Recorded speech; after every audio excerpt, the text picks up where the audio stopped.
taasal kaasay taala waa qodobka koobaad. qodobka labaad wuxuu lahaa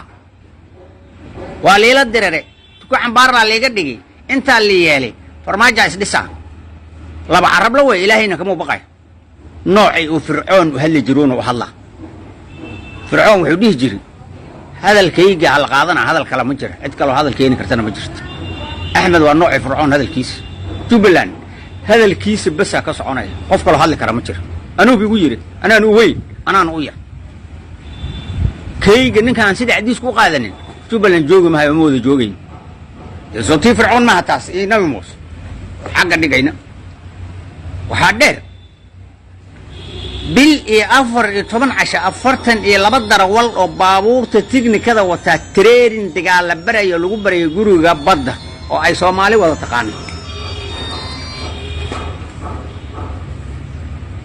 bil iyo 14 kadibna training ka asaga u soo xiray hadda markii uu dambeeyso ka imaaday imaaraadka Kenya tago sabeeno joogo soo galay asaga u xiray saddex habeen markuu la bariyay oo isla joogo soo wareysanayo soo ogaadi uu training ku xiray